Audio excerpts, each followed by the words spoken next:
ॐ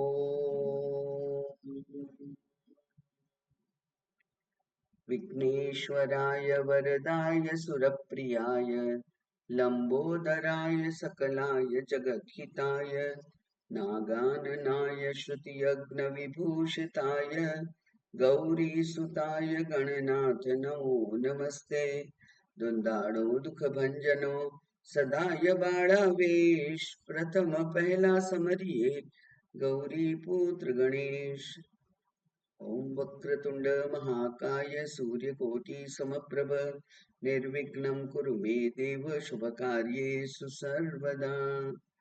ओम कृष्णाय वासुदेवाय हरये परमात्मने क्लेशनाशाय श्रीकृष्णाय वयं नुमः। ओम भागवत भगवान की जय। 11મો શ્લોક જોવાનો છે। 11 માંથી સત્વેન પ્રતિલભ્યાય નૈષ્કર્મ્યેણ વિપશ્ચિતા નમઃ કૈવલ્યનાથાય નિર્વાણ સુખ સંવિદે। ઉપર કહ્યું કે આત્મ પ્રદીપાય સાક્ષીને પરમાત્મને નમઃ, અને પછી જે કહ્યું એનાથી આખા વેદાંતનું આપણે ચર્ચા કરેલી કે જે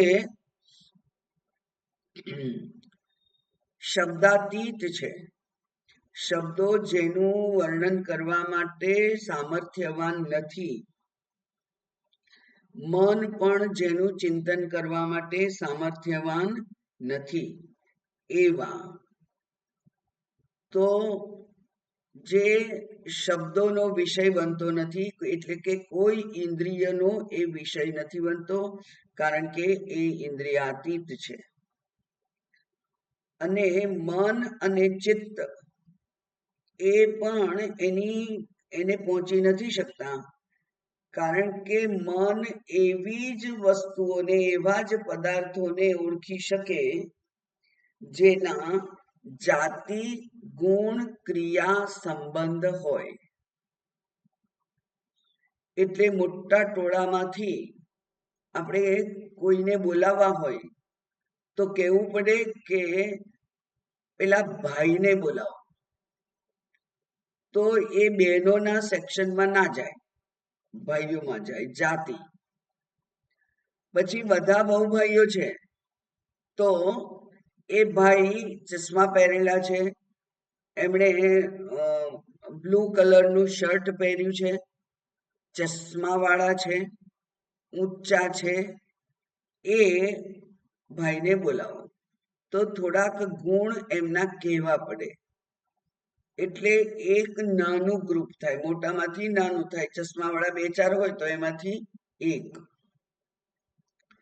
ત્યાર પછી ક્રિયા, જે આપણી ગાડીના ડ્રાઈવર છે એમને બોલાવો તો એ ડ્રાઈવર એટલે ક્રિયા છે, તો એને ડ્રાઈવરને બોલાવે। બરાબર? શું છે? નામ રૂપ જાતિ ગુણ ક્રિયા અને સંબંધ। ધારો કે એ ડ્રાઈવર નથી, પણ કોઈક સાધકના, મનુભાઈના ભાઈ છે, એમને બોલાવો તો એ સંબંધથી। અથવા એ પુષ્પાબેનની સાથે ઊભા છે એમને બોલાવો તો ત્યાં સંબંધ થયો।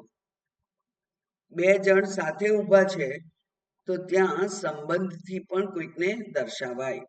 ઝાડની નીચે, જે ઝાડ નીચે ઊભા છે એમને, તો ઝાડ અને એ વ્યક્તિની વચ્ચે સંબંધ થાય, તો આવું કંઈક હોય તો જ મન એને જાણી શકે। એટલે જે વાણીથી પણ પ્રાપ્ય નથી જે મનથી પણ પ્રાપ્ય નથી, એવા પરમાત્માને નમસ્કાર છે.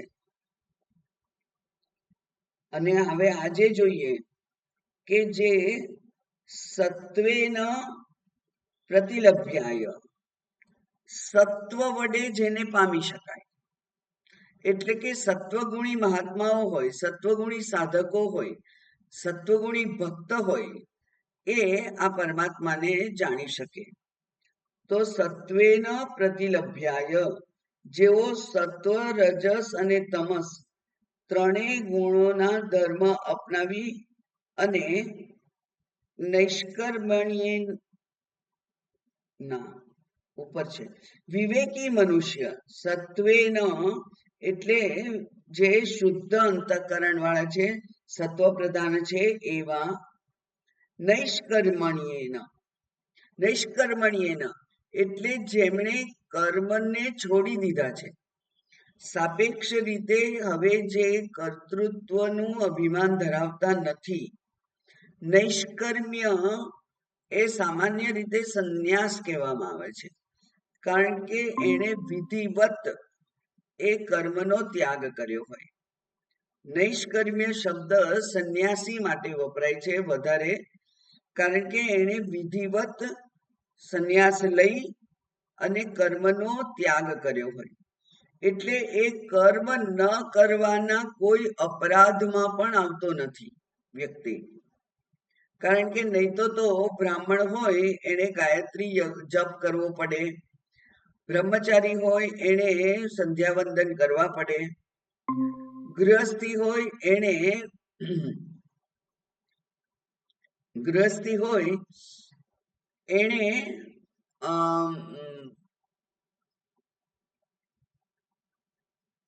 યજ્ઞ કરવો પડે. આવું જે કંઈ આશ્રમ અને વર્ણને અનુલક્ષીને જે વિધાન કરવામાં આવ્યા હોય વેદમાં,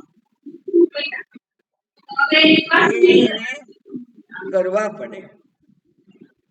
જ્યારે વ્યક્તિને માત્ર આત્મતત્વમાં જ રસ છે, હવે એને બીજું કંઈ કરવું નથી, બીજા કશામાં એને રસ નથી, એટલે કે કર્મ અને કર્મફળમાં હવે જેને રસ નથી, એવો જે વ્યક્તિ છે એ વ્યક્તિ એ નૈષ્કર્મ્ય કહેવાય. એને વિધિવત સંન્યાસ લઈ લેવો જોઈએ. એટલે પછી સમાજ એની અપેક્ષા ના રાખે, એ સમાજની અપેક્ષા ના રાખે. એક તો વ્યવહારિક આ ફાયદો થાય, અને બીજું કે વેદમાં જે વિહિત છે, વેદમાં જેનો આદેશ કરેલો છે, એવા કર્મો પણ એને કરવા પડે નહીં. એટલે એ કર્મથી બિલકુલ બંધાયેલો રહેતો નથી. કયા કર્મ કરે? એને માત્ર આ શરીરને ધારણ કરવા માટે જે કરવા પડે એટલા જે કર્મ એ કરે. એ પણ ભગવાને ભગવદ્ ગીતામાં કહ્યું કે નહીં કશ્ચિત ક્ષણમપી જાતુ તિષ્ઠતિ અકર્મકૃત.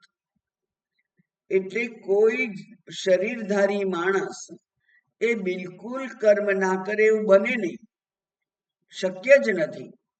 કારણ કે એને આ દેહને અનુલક્ષીને પણ જેટલા અનિવાર્ય કર્મો છે એ કરવા પડે,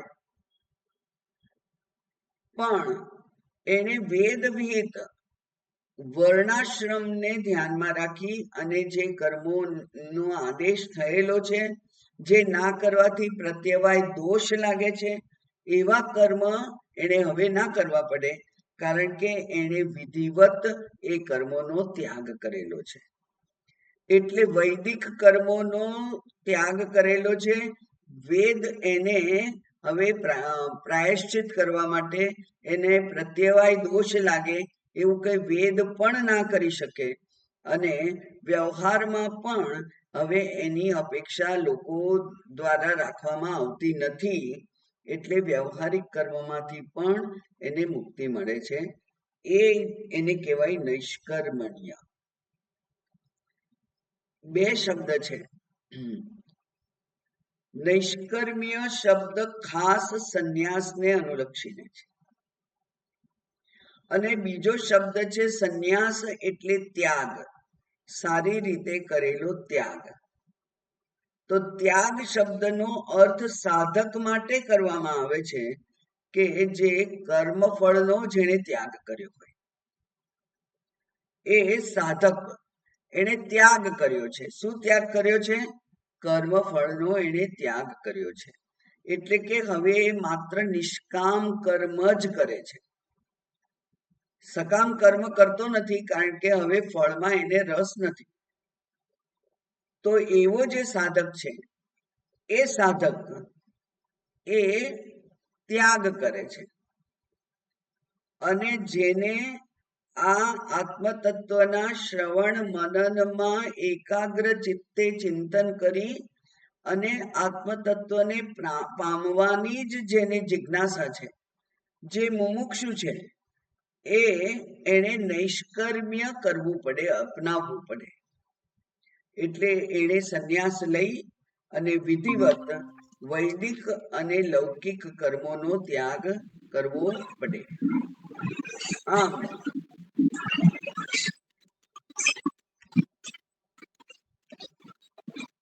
સત્વેન પ્રતિલભ્યાય નૈષ્કર્મ્યેણ પ્રતિલભ્યાય, કોના દ્વારા? વિપશ્ચિતા. વિપશ્ચિત એટલે વિવેકી, જે આત્મચિંતન કરવામાં જેને જે પ્રવૃત્ત થયેલો છે, એ વિવેકી વ્યક્તિ વિપશ્ચિત એને આ પરમાત્માના તત્વનો લાભ થાય છે. કારણ કે ઉપર કહ્યું કે એ શબ્દ દ્વારા પ્રાપ્ત થતો નથી, એ મનથી ચિંતન કરી શકાય એવો નથી, એ ચિત્તથી સ્મરણ કરી શકાય એવો નથી. તો આ બધું નથી નથી ઉપર સાંભળ્યું તો પછી કોને મળે એવો પ્રશ્ન થાય. તો ત્યાં એણે કહી દીધું કે સત્વ પ્રધાન વ્યક્તિ, જે વિવેકી છે, જે કાં તો નૈષ્કર્મ્ય અપનાવ્યું છે અથવા કર્મફળ ત્યાગ કર્યો હોય એવો સાધક, સંનિષ્ઠ સાધક છે, એને એ પ્રાપ્ત થાય. અને એ કેવા છે પ્રાપ્ત? તો કે છે નમઃ કૈવલ્ય નાથાય, જેને કૈવલ્ય મુક્તિનું સામર્થ્ય છે. નાથ એટલે જે દોરી લઈ જાય તે નાથ. નય એટલે દોરી લઈ જવું, દોરી જવું એટલે હાથ પકડી અને તે બાજુ, તે દિશામાં, તે સ્થાનમાં લઈ જવું. તો નાથ છે એટલે કે એનો કોઈ સ્વામી છે, અને એ સ્વામી કોનો શું કરી શકે છે? એને યોગ્ય જગ્યાએ દોરી જાય છે.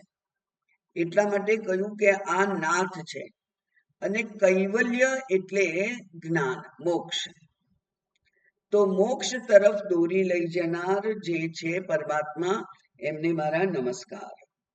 એ પરમાત્મા કેવા છે? નિર્વાણ સુખ સંવિદે. નિર્વાણ સુખ એટલે જે મોક્ષ, મુક્તિ. સુખ એટલે આનંદ, સુખ એટલે આનંદ સ્વરૂપ. અને સંવિત એટલે જ્ઞાન સ્વરૂપ. સંવિત નો અર્થ થાય જ્ઞાન. જે જ્ઞાન સ્વરૂપ છે, નિત્ય મુક્ત છે, પરમાનંદ સ્વરૂપ છે, જ્ઞાન સ્વરૂપ છે. પોતે તો મુક્ત છે, પણ બીજાને મુક્ત કરવાનું સામર્થ્ય પણ જે ધરાવે છે, તે કૈવલ્ય નાથ છે. એ કૈવલ્ય નાથને મારા નમસ્કાર. કેમ? કારણ કે ગજેન્દ્રને મુક્ત થવું છે. ગજેન્દ્ર આ સ્તુતિ કેમ કરી રહ્યા છે? એને મુક્ત થવું છે. માટે જે પોતે મુક્ત હોય એ જ બીજાને મુક્ત કરી શકે. એટલે વિવેકાનંદજી રામકૃષ્ણ પરમહંસ પાસે ગયા ત્યારે એમણે પ્રશ્ન પૂછ્યો કે તમે ભગવાનને જોયા છે? કારણ કે વિવેકાનંદજી કોલેજિયન હતા એ જમાનામાં, અને એમના મિત્રો બધા દક્ષિણા મૂર્તિ આશ્રમમાં જતા હતા. એટલે એમણે કહ્યું તું ચાલ. એટલે એ ગયા, પણ ત્યાં કોઈ શ્રદ્ધા ભક્તિ શરણાગતિથી નહીં ગયેલા. એક કોલેજના વિદ્યાર્થી પોતાના મિત્રો સાથે ત્યાં ગયેલો, નરેન્દ્રનાથ. અને એટલે એમણે પહેલો પ્રશ્ન પૂછ્યો, કારણ કે કોલેજના વિદ્યાર્થી હતા એટલે ભગવાનમાં માનતા નહીં હોય, બહુ ભક્ત નહીં હોય. એમણે કહ્યું, તમે ભગવાનને જોયા છે?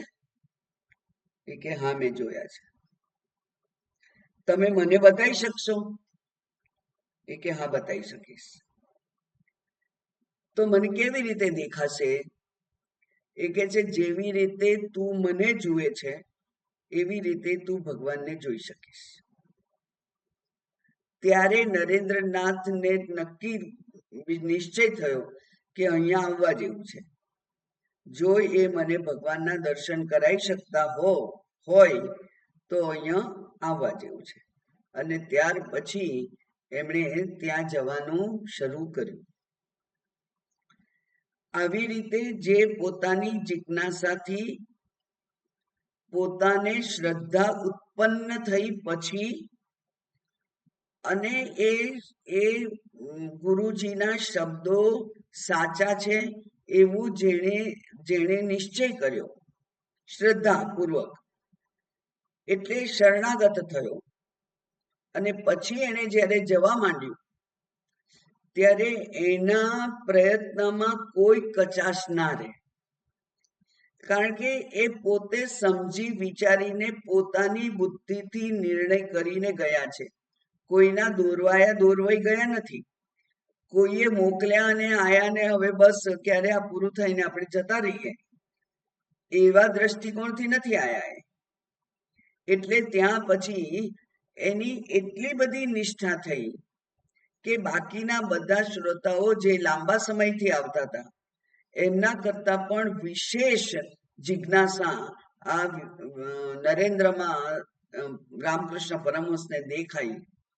અને એટલે બધાને જે ઉપદેશ આપે અને પછી બધા જતા રહે, ત્યાર પછી નરેન્દ્રને પાછો બોલાવી અને ઓશિકા નીચે મૂકેલી અષ્ટાવક્ર ગીતા છે એનો ઉપદેશ એને એકલાને આપે. તો એ પ્રમાણે જેણે આ જ્ઞાન પ્રાપ્ત કર્યું છે એવો વિપશ્ચિત, જેણે પોતાના જ બુદ્ધિથી આ વિવેક વગેરેને અપનાવી અને આ જ્ઞાનને પ્રાપ્ત કરવાનો નિશ્ચય કર્યો છે, એ વિપશ્ચિત એ કેવા છે? તો એ કે છે કે એ નિત્ય મુક્ત છે અને મુક્તિ આપવા માટે સમર્થ છે. એવા એમને મારા નમસ્કાર. આગળ જોઈએ. નમઃ શાંતાય ઘોરાય મૂઢાય ગુણધર્મિણે નિર્વિશેષાય સામ્યાય નમો જ્ઞાન ઘનાય ચ. નમઃ શાંતાય, નમઃ ઘોરાય, નમઃ મૂઢાય, નમઃ ગુણધર્મિણે, નમઃ નિર્વિશેષાય, નમઃ સામ્યાય, નમઃ જ્ઞાન ઘનાય ચ. આટલા બધા શબ્દો વાપરી અને એમણે ભગવાનનું આત્મતત્વનું વર્ણન કરવા માટેનો જાણે કે પ્રયત્ન કર્યો છે. એટલે આ ગજેન્દ્ર છે એ પૂર્વ જન્મમાં એમણે એટલું ભક્તિ કરી છે, એવા જપ કર્યા છે, એવું જ્ઞાન સંપાદન કર્યું છે અને એ જ્ઞાનમાં એવી દ્રઢ નિષ્ઠા હશે એટલા માટે બીજા પશુ શરીરમાં પણ એ જ્ઞાન એમને ઉપલબ્ધ થયું. અને એ એટલે કે એટલા દ્રઢ સંસ્કાર હશે ત્યારે આ જ્ઞાન ઉપલબ્ધ થયું. એ બધાનો ઉપયોગ કરી અને એ વિવિધ નામથી એ ભગવાનને સંબોધન કરે છે. આ બધા શબ્દો છે એ બધાય ચતુર્થી વિભક્તિના છે. એટલે એકવાર મેં સમજાવ્યું તો યાદ કરાવું કે જ્યારે પણ નમસ્કાર કરીએ ત્યારે સંસ્કૃતમાં એમ બોલવામાં આવે છે કે મારા આ નમસ્કાર ગણપતિ માટે છે, મારા આ નમસ્કાર રામ માટે છે, મારા આ નમસ્કાર ગુરુ માટે છે, મારા આ નમસ્કાર કૃષ્ણ માટે છે, એમ કહેવામાં આવે છે. એટલે મારા આ નમસ્કાર, જેમ અગ્નિમાં પણ હોમ કરીએ તો આપણે દ્રવ્ય અર્પણ કરીએ અને ત્યારે પણ ચતુર્થી વિભક્તિનો ઉપયોગ કરવામાં આવે છે કે અગ્નાય સ્વાહા, અગ્નિને આ અર્પણ કરું છું. ઇન્દ્રવે સ્વાહા, આ ઇન્દ્રને હું અર્પણ કરું છું. એમ ચતુર્થી વિભક્તિનો ઉપયોગ થાય છે. અહીંયા કહ્યું કે અચ્છા, આપણે કહેતા હતા ગણેશાય નમઃ, ગણેશજીના માટે આ નમસ્કાર, કૃષ્ણાય નમઃ, કૃષ્ણ માટે આ નમસ્કાર, રામાય નમઃ, આ રામને માટે મારા નમસ્કાર, ગુરુને નમસ્કાર, ગુરવે નમઃ, ગુરુના માટે મારા આ નમસ્કાર છે. એમ ચતુર્થી વિભક્તિનો ઉપયોગ કરવામાં આવે છે. અહીંયા પણ એ જ છે. એટલે નમઃ શાંતાય, જે શાંત છે. શાંત બે રીતે થાય. એક રીત છે જે કામ, ક્રોધ, લોભ, મોહ, મદ, મત્સર, ષડ રિપુ, છ દુશ્મનો, શત્રુઓ આપણી અંદર ઇનબિલ્ટ છે, ડિફોલ્ટ. હવે આ જે ટેકનોલોજીનો શબ્દ છે ડિફોલ્ટ, એટલે એ અંદર ગૂંથેલા જ છે. આ હું જે છે એમાં કામ, ક્રોધ, લોભ, મોહ એ ગૂંથાયેલા જ છે. માત્ર શત્રુઓ જ ગૂંથાયેલા નથી. આપણા સ્વભાવની જે કુમળી લાગણીઓ છે એ પણ અંતર્નિહિત છે, અંદર જ છે. એટલે કે દયા, કરુણા, પ્રેમ, વાત્સલ્ય, પછી પરોપકાર, આ બધા જ, દયા, આ બધા ગુણો આપણામાં છે જ. જ્યારે એવો પ્રસંગ ઉત્પન્ન થાય ત્યારે એ ઉદ્ઘાટિત થાય, એ બહાર આવે. એવી જ રીતે આ કામ, ક્રોધ, લોભ, મોહ, મદ, મત્સર જે આપણા શત્રુઓ છે એ પણ પ્રસંગ ઉપસ્થિત થતા વ્યક્ત થાય છે. એટલે આ બધાનામાં હોય જ, એટલે જ્ઞાનીમાં પણ હોય જ. પણ જે એ જ્ઞાનીએ એ બધા ઉપર પોતાના સંયમ રૂપી હાથને મૂકી દીધેલો છે. એટલે કે એના કંટ્રોલમાં છે. અને જ્યારે કામ, ક્રોધ, લોભ, મોહ, મદ, મત્સર નથી થતું ઉત્પન્ન, ત્યારે આપણું મન શાંત હોય છે.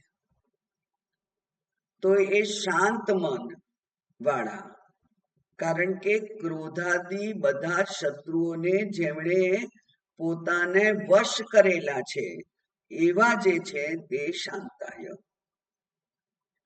બીજી એક અશાંતિ ઊભી થાય છે, આમ તો એમાં આવી જ ગયું, પણ એનો ખાસ ઉલ્લેખ કરવો પડે એમ છે કે બીજી એક ઉપાધિ આપણને ઊભી થાય છે જે અશાંત બનાવે છે. એ છે આપણા મનની ઈચ્છાઓ, કામનાઓ. એક કોઈ વસ્તુને પ્રાપ્ત કરવાની, જોવાની, મેળવવાની, સાંભળવાની ઈચ્છા થઈ, કામના થઈ. કામના એટલે જે આપણને બાંધી દે એ કામના છે. ઈચ્છા પ્રવાહિત છે, આવે, આપણે એને એટેન્ડ કરીએ તો ઊભી રહે થોડી વાર, અને નહીં તો જતી રહે. ઈચ્છા થાય, આપણે એને એના માટે સમય ફાળવીએ તો એ ઊભી રહે, અને નહીં તો એ જતી રહે.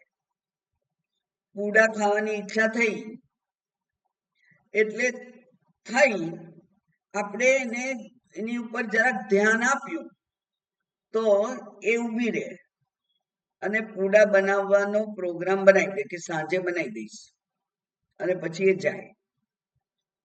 જ્યારે કામના છે એ આવે અને આપણા મનનો કબજો લઈ લે. એટલે એ આવે અને પછી તરત જતી ના રહે. એ આપણી જાણે અહીંયા હુક લગાડેલો હોય એમ ત્યાં લટકાઈ જાય. પછી એને પૂરી કરે જ છૂટકો. ના પૂરી કરીએ ત્યાં સુધી અશાંતિ.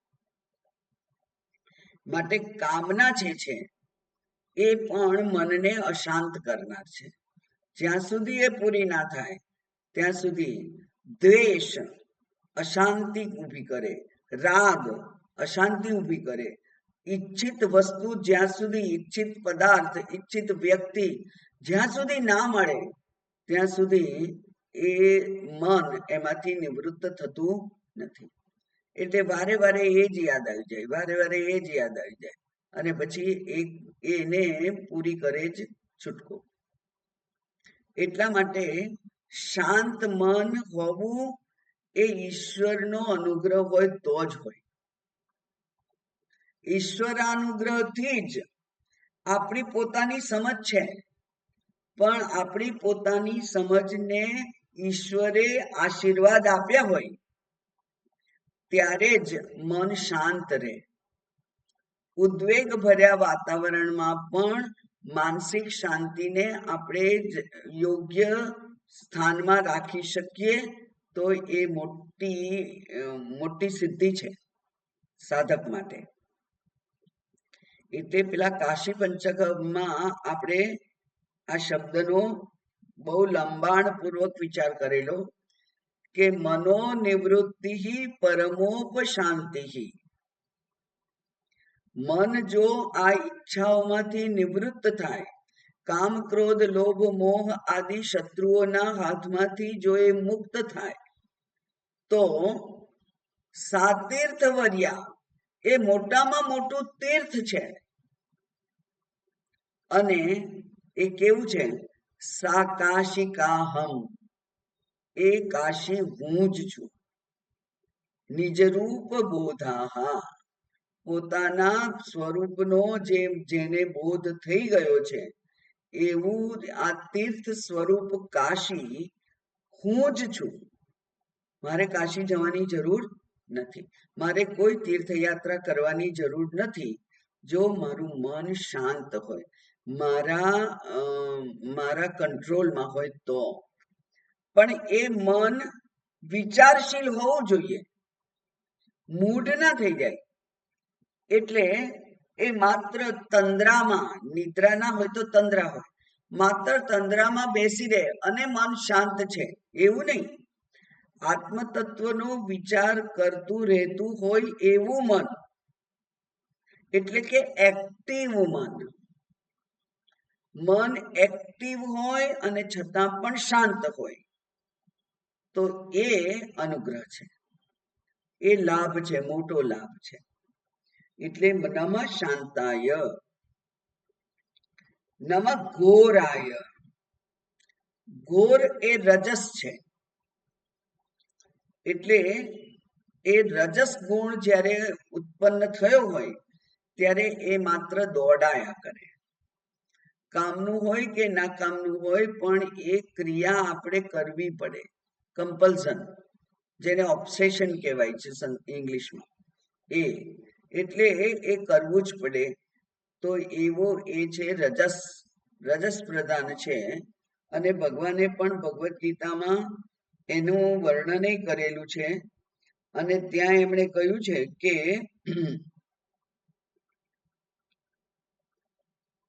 સત્વાત સંજાયતે જ્ઞાનમ. સત્વ હોય એ એનાથી જ્ઞાન જન્મે. પછી રજોગુણ સમુદ્ભવાય. કોણ? રાગ દ્વેષ. રજોગુણ સમુદ્ભવાય, રાગ અને દ્વેષ જેના કારણે આપણે, જેના ધક્કાથી આપણે દોડીએ કર્મ કરવા, એ રજોગુણના સંતાન છે. અને છેલ્લે કહ્યું કે મૂઢાય. મૂઢ એટલે મોહગ્રસ્ત, અને ભગવાન મૂઢગ્રસ્ત ના હોય. એટલે ભગવાન માટે મૂઢ શબ્દ વાપરવો અયોગ્ય છે. એટલે અહીંયા પાઠાંતરનો ઉલ્લેખ કરેલો છે ટીકાકારે. એમણે કહ્યું મૂઢાય નહીં, ગૂઢાય. જે ગૂઢ છે, જે રહસ્યમય છે. એટલે કે રહસ્ય કોને કહ્યું હતું? આપણે જ્યારે ભગવદ્ ગીતાનું અધ્યયન કર્યું ત્યારે આશ્ચર્યવત પશ્યતિ યશ્ચિદેનમ એવું કહ્યું હતું. કશ્ચિદેનમ, આશ્ચર્યવત પશ્યતિ કશ્ચિદેનમ, આશ્ચર્યવત કશ્ચિત વદેતિ તત્વમ. બરાબર. આશ્ચર્યવત, આશ્ચર્ય શું? તો બે વખતે આશ્ચર્ય હોય, ગૂઢ બે હોય. કાં તો એ આપણી સામે ઉદ્ઘાટિત જ ના થઈ શકે, એને રહસ્ય કહીએ. એટલે એક પેટીમાં બંધ છે, એ પેટી ખોલીએ નહીં ત્યાં સુધી એમાં શું છે એ રહસ્ય રહે આપણા માટે. કોઈનો પત્ર આવ્યો હોય અને એ ખોલીને વાંચીએ નહીં ત્યાં સુધી પત્રમાં શું છે એને ગૂઢ કહેવાય, એ રહસ્ય કહેવાય. બીજું રહસ્ય એવું પણ હોય કે કહેવા છતાં સમજાય નહીં. ભગવદ્ ગીતામાં ભગવાને સાંત્વન આપેલું છે આ શ્લોક વડે અર્જુનને. કારણ કે ભગવાને બીજા અધ્યાયની શરૂઆતમાં 12મા શ્લોકથી 25મા શ્લોક સુધી માત્ર આત્મતત્વને જ સમજાયું છે.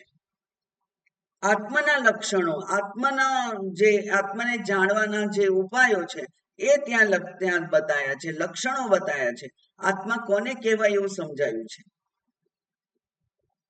અને અર્જુનને કઈ સમજણ પડી નહીં. એટલે અર્જુનના મોઢા ઉપર જરા પણ હાવભાવનો ફેરફાર થયો નહીં.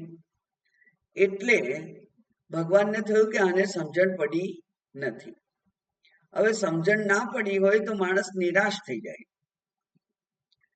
એટલે એવું નહોતું થવા દેવું ભગવાને. એટલે જાણે કે અર્જુનને સાંત્વન આપતા એમ કહ્યું કે તને ના સમજાયું હોય આ તત્વ તો એમાં કઈ આશ્ચર્ય નથી.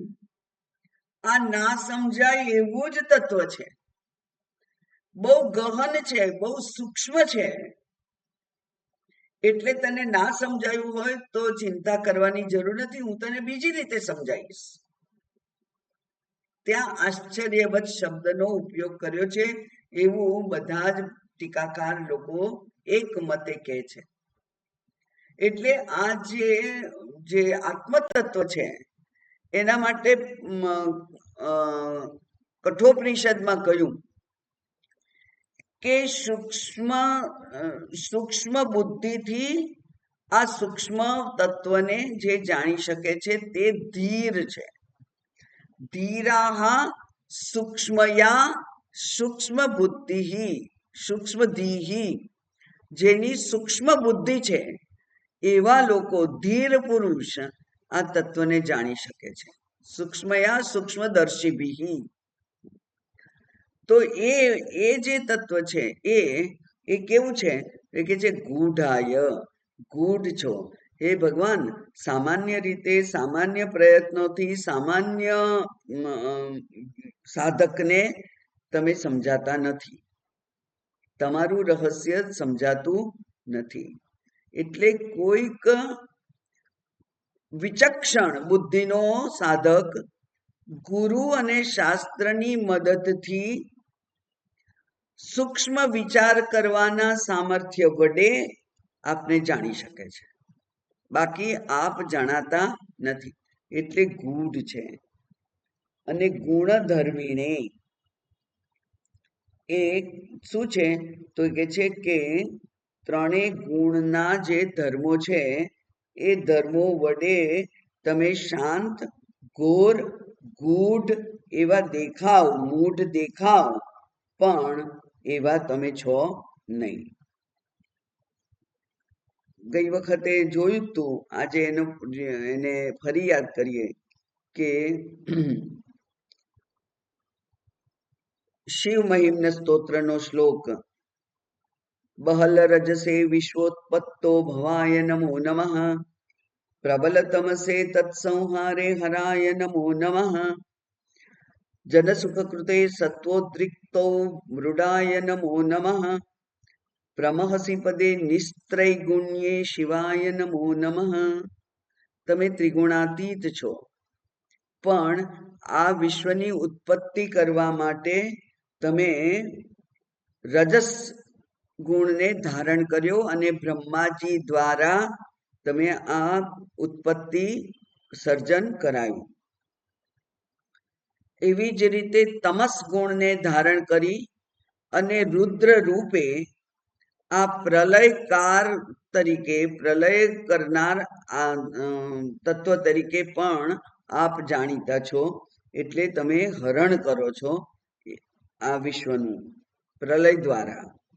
અને જનસુખ કૃતે, જ્યારે લોકોને સુખ પ્રાપ્તિ કરાવવાની હોય, આનંદ પ્રદાન કરવાનો હોય, એવા તમે, એટલે કે પોષણ કરતા તમે, એ સત્વનો ઉદ્રેક થાય, સત્વનો ઉભરો આવે ત્યારે એવા તમે ત્યારે પોષણ કરનાર મૃડ બનો છો, વિષ્ણુ બનો છો.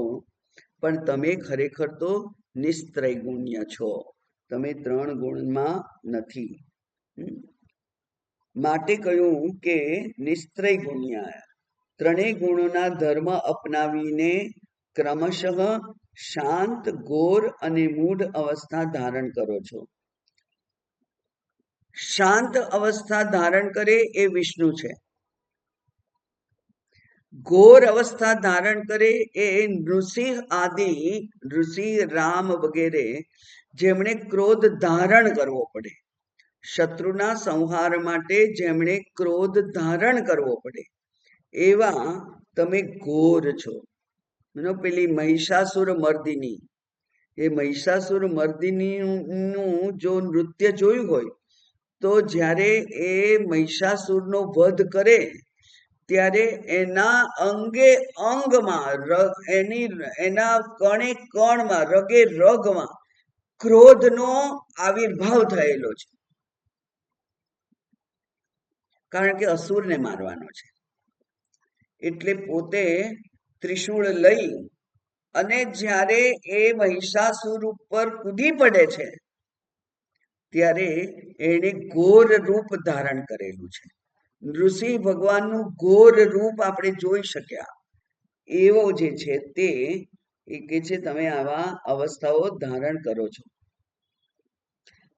પણ આપ છો કેવા? તો કે છે નિર્વિશેષાય.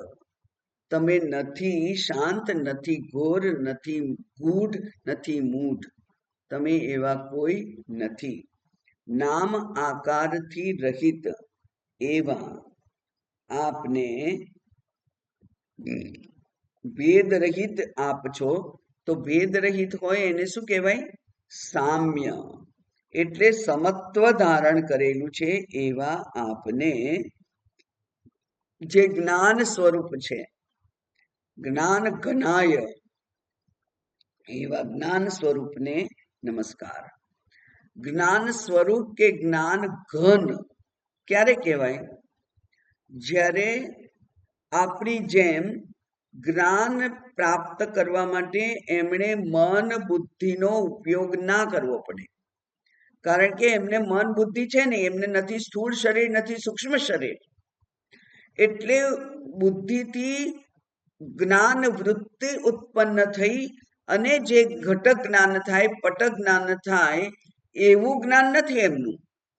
એટલે પદાર્થોનું જ્ઞાન નથી એમને, જે વૃત્તિથી ઉત્પન્ન થાય. પણ એ તો જ્ઞાન સ્વરૂપ છે. એટલે એક સાથે એમને સમગ્ર સૃષ્ટિનું જ્ઞાન છે. આપણને બધા જ્ઞાન એકે થાય. કારણ કે વૃત્તિ એક જ પદાર્થને આવૃત્ત કરી શકે એક વખતે. એટલે ઘટને આવૃત્ત કરે ત્યારે એની દ્રષ્ટિ પટ ઉપર ના હોય. પટને આવૃત્ત કરે ત્યારે એની વૃત્તિ એ પટ દર્શાવનાર જે હાથ છે એના ઉપર ના હોય. એમ વૃત્તિ એક એકને જ ઉદ્ઘાટિત કરી શકે એટલી મર્યાદા છે આ વ્યષ્ટિમાં. જ્યારે એ તો સમષ્ટિ છે, એ ઈશ્વર છે, એટલે બધાનું જ્ઞાન એક સાથે થાય એમને. એવા જે છે તે જ્ઞાન સ્વરૂપ પરમાત્માને મારા નમસ્કાર. આગળ જોઈએ. ક્ષેત્રજ્ઞાય નમસ્તુભ્યમ સર્વાધ્યક્ષાય સાક્ષિણે પુરુષાયાત્મમૂલાય મૂલ પ્રકૃતયે નમઃ. ક્ષેત્રજ્ઞાય નમસ્તુભ્યમ, આપને નમસ્કાર. કોણ? ક્ષેત્રજ્ઞ. તો આ ક્ષેત્રજ્ઞ કોણ છે? તો ભગવાને 13મા અધ્યાયમાં શરૂઆતમાં સમજાયું કે ઇદમ શરીરમ કૌંતેય ક્ષેત્રમ ઇત્યભિધીયતે એતદ્યો વેત્તિ તં પ્રાહુઃ ક્ષેત્રજ્ઞ ઇતિ તદ્વિદઃ. હે અર્જુન, હે કૌંતેય, આ શરીરને ક્ષેત્ર એવું નામ આપવામાં આવ્યું છે વિચારશીલ વ્યક્તિઓ દ્વારા.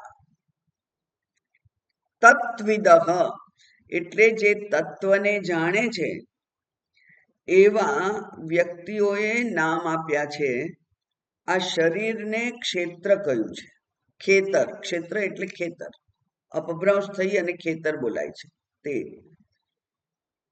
અને આ ક્ષેત્ર ઉપર જે સંયમન કરે છે, નિયમન કરે છે, એને જે જાણે છે એને કહેવાય છે ક્ષેત્રજ્ઞ. જેવી રીતે ઘડાને જાણે તેને ઘટજ્ઞ કહેવાય, પટને જાણે એને પટજ્ઞ કહેવાય, સંસ્કૃત જાણે એને સંસ્કૃતજ્ઞ કહેવાય,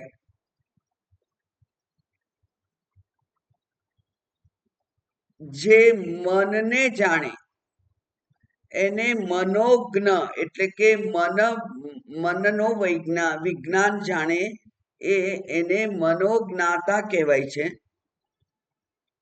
એવી રીતે આ ક્ષેત્રજ્ઞને જે જાણે છે એ ક્ષેત્રજ્ઞ છે. ક્ષેત્ર એટલે ખેતર, જેમાં પાક ઉગાડવાનો હોય, વાવવાનું હોય અને ઉગે એટલે લણવાનું હોય. એ બધું ખેતરમાં થાય. જે ખાવાની ઈચ્છા થાય, જે ભોગવવાની ઈચ્છા થાય એ વાવવું જોઈએ. અને એ વાવી અને પછી માવજત કરી અને જે પાક ઉત્પન્ન થાય એ આપણો ઈચ્છિત એવો ભોગ હોય, એને ભોગવવાનો. તો સામાન્ય રીતે બધાને કયો ભોગ ભોગવવાની ઈચ્છા થાય છે? સુખ. સુખ નામનો ભોગ ભોગવવાની બધાની ઈચ્છા હોય છે. તો વાવવું શું જોઈએ આપણે? જે સુખ ઉત્પન્ન કરી શકે એવા સત્કાર્યો જે છે, જે પુણ્ય કાર્યો છે, એ પુણ્ય કાર્યોને આપણે વાવવા જોઈએ. અને એનાથી ઉત્પન્ન થતું જે સુખ છે એ આપણને પ્રાપ્ત થાય. એટલે કર્મ એ બીજ છે. અવિદ્યા દ્વારા ઉત્પન્ન થયેલું અવિદ્યાનું સંતાન એ બીજ રૂપ છે. એ બી આપણે વાવીએ ખેતરમાં, કર્મરૂપી બી આપણે ખેતરમાં વાવીએ. અને પછી એમાંથી જે પાક ઉત્પન્ન થાય, જો સત્કર્મ હોય તો પુણ્યનો પાક ઉત્પન્ન થાય, અને જો દુષ્કર્મ હોય તો પાપનો પાક ઉત્પન્ન થાય, અને એ પાક આપણે ભોગવવો પડે છે. એ પાક વાવવાનું અને ઉત્પન્ન કરવાનું જે સ્થાન છે એ આ શરીર છે. ભગવાને વ્યવસ્થા ગોઠવી આપી છે આપણને કે તું પોતે જ વાવ અને તું પોતે જ લણ, તારે જે અનુભવ કરવો હોય એની તને છૂટ. એટલે બાસમતી ચોખા ખાવા હોય તો એ ડાંગર વાવવી પડે, બાજરી ખાવી હોય તો બાજરી વાવવી પડે, મકાઈ ખાવી હોય તો મકાઈ વાવવી પડે, અને ઘાસ ખાવા વાળું પશુ થઈ જઈએ આપણે તો ઘાસ ઉગાડવું પડે. એટલે ઘાસ ઉગાડો તો ઘાસ ખાનાર પશુનું શરીર ધારણ કરવું પડે. પણ જેવું અનાજ ઉગાડો એ અનાજનો ભોગ આપણે જ પોતે કરવાનો છે. એનું નામ છે ક્ષેત્ર. એને જ ભગવાને કર્મનો સિદ્ધાંત એવું નામ આપ્યું છે આ વેદાંત શાસ્ત્રમાં. તો એ કર્મના સિદ્ધાંતનો જે નિયમન કરે છે એ છે ક્ષેત્રજ્ઞ. એટલે એમને કર્માધ્યક્ષ પણ કહેવામાં આવે છે, કર્મના અધ્યક્ષ. એટલે આપણે એક કર્મ કર્યું,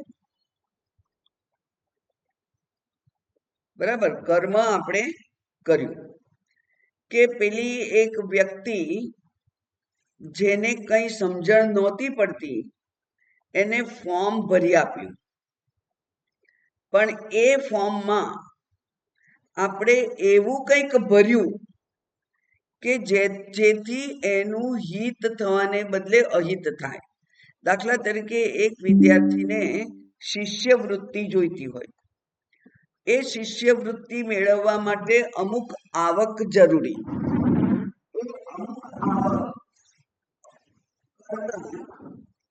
વધારે આવક આપણે લખી દીધી, એમાં જો વધારે આવક લખી દીધી તો એ વ્યક્તિને શિષ્યવૃત્તિ નહીં મળે. દેખીતી રીતે તો આપણે એને ફોર્મ ભરી આપ્યું, પણ એનું અહિત થાય એવું કરી આપ્યું. એ પેલી વ્યક્તિને ખબર ના પડે, એને બિચારાને નથી ખબર, પણ ભગવાનને ખબર છે. એટલે આપણે એને મદદના બહાને આપણે એનું શોષણ કરીએ. એવી જ રીતે આપણા ઘરમાં આપણી જીવનમાં આપણને મદદરૂપ થતા જે કંઈ ચતુર્થ વર્ગના કર્મચારીઓ છે એમને આપણે મદદ કરીએ અને પછી એમનું શોષણ કરીએ. તો ભગવાન તો અંતર્યામી છે, ક્ષેત્રજ્ઞ છે. એ તમે કયા હેતુથી કામ કર્યું છે એની પણ નોંધ લે. એટલે એ પેલી કામવાળીને આપણે પૈસા આપ્યા, મદદ કરી જરૂર સમયે, અને પછી એની શારીરિક શક્તિ હોય કે ના હોય, એની વ્યવહારિક ઉપસ્થિતિ શક્ય હોય કે ના હોય, પણ આપણે એના ઉપર પછી જુલમ કરીએ કે મેં તને પૈસા આપેલા, આ કરવું પડશે. તો એ પુણ્ય કર્મ છે કે પાપ કર્મ છે એનું નિશ્ચય, એનો નિર્ણય પરમાત્મા કરશે, કર્માધ્યક્ષ છે. એટલે તમે મદદ કરી દેખીતી રીતે, એ જાણે કે સત્કર્મ છે, પણ તમારો ઈરાદો એની પાછળ દુષ્કર્મનો હોય, દુષ્મતી હોય, તો પછી એ કર્મ એ શુભ કર્મ નથી, અને એનો પાક તમને પુણ્ય રૂપે નહીં મળે. એ પાપ પ્રાધાન્ય હશે, દુઃખ પ્રાધાન્ય હશે, એવું સુખ મળશે. દુઃખ પ્રાધાન્ય અને સુખ બે કેમનું ભેગું થાય? તો પૈસા છે એટલે, અથવા સગવડ છે, ઘર છે એટલે સુખ છે. પણ સહધર્મચારી આપણને અનુકૂળ નથી તો એ મોટું દુઃખ છે. ઘર છે, પૈસા છે, બધું છે, પણ આપણો લાઈફ પાર્ટનર જ આપણને અનુકૂળ ના હોય તો ત્યાં સુખ હોય કે દુઃખ હોય? એટલે ત્યાં સુખ છે પણ દુઃખનું પ્રાધાન્ય છે. એનાથી ઊંધું જોઈએ તો બહુ સામાન્ય ઘર હોય અને સામાન્ય આવક હોય, પણ આપણા પતિ કે પત્ની સહધર્મચારી એ આપણને અત્યંત અનુકૂળ હોય તો બાહ્ય અગવડોની વચ્ચે પણ સુખનું પ્રાધાન્ય થાય. એટલે ભગવાન આપણે જે કંઈ કર્મો કરીએ છીએ એનું અત્યંત ઝીણવટપૂર્વકનું નિરીક્ષણ કરી, જાણી અને એ પ્રમાણેના પાક, ફળ, પાપ, પુણ્ય આપણા આ જીવને પ્રાપ્ત થાય એવી યોજના ભગવાને કરી છે. એટલે ભગવાન પોતે એ કર્મને ક્યારેય ના જોતો હોય એવી એની સ્થિતિ હોતી નથી. મારું ધ્યાન જ ના રહ્યું એવું એમનું ક્યારેય નથી હોતું. એ તો અલુપ્ત દૃક છે, પાપણે પડતી નથી એમની તો. એવી રીતે આ ક્ષેત્રજ્ઞને જે જાણનાર છે તે.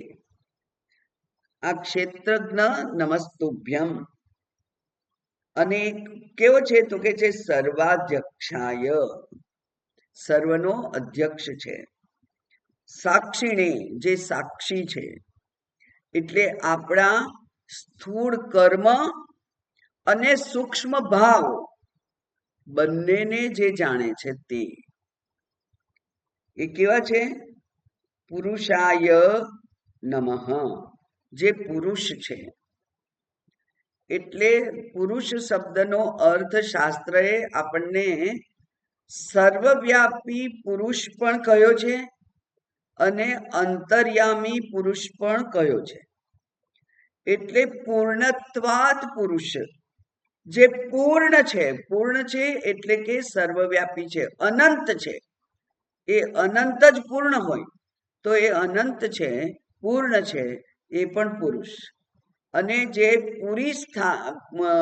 પુરી શયનાથ પુરુષ, આ પુરીમાં જે શયન કરે છે, અંતર્યામી રૂપે આ એક શરીરનો જે અધ્યક્ષ છે એ પણ પુરુષ છે.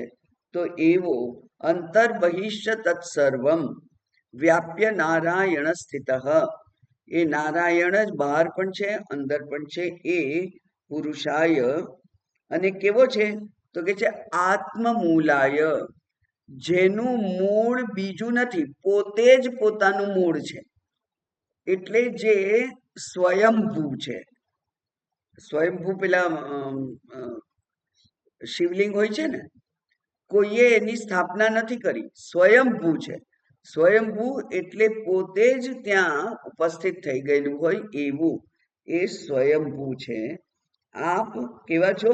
મૂળ પ્રકૃતિ.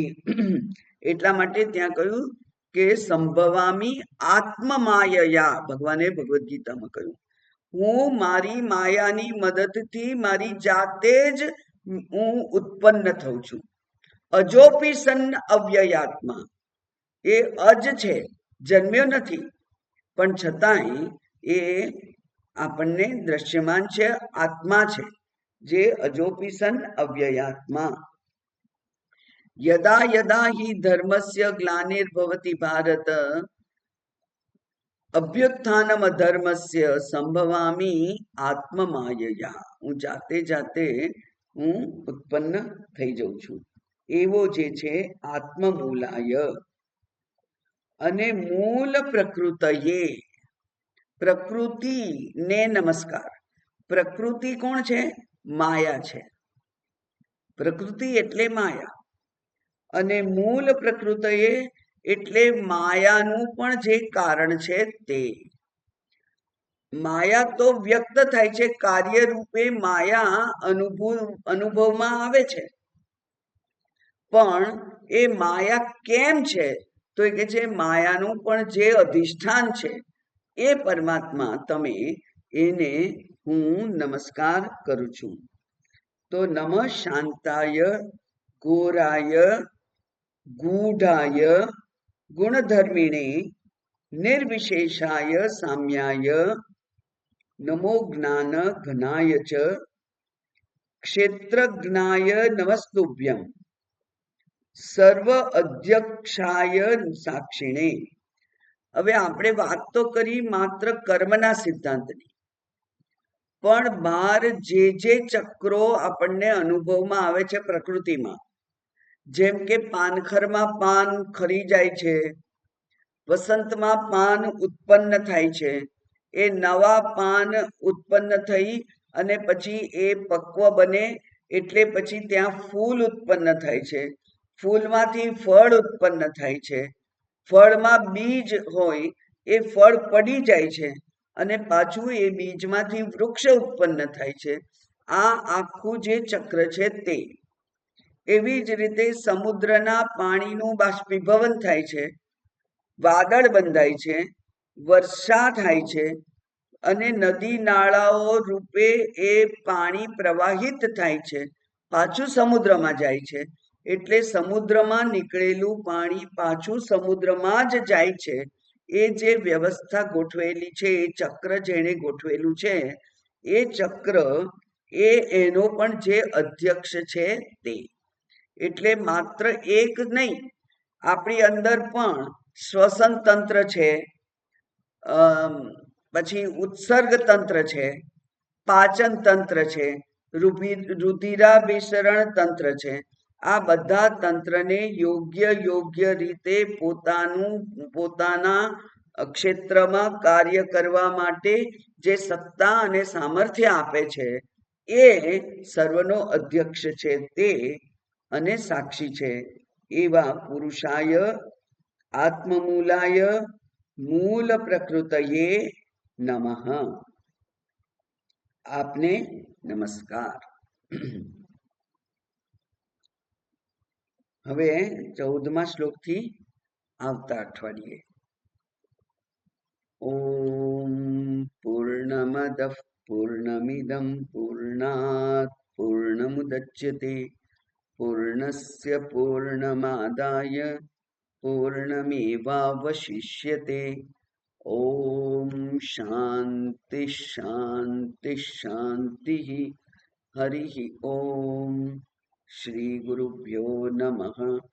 હરિ ઓમ.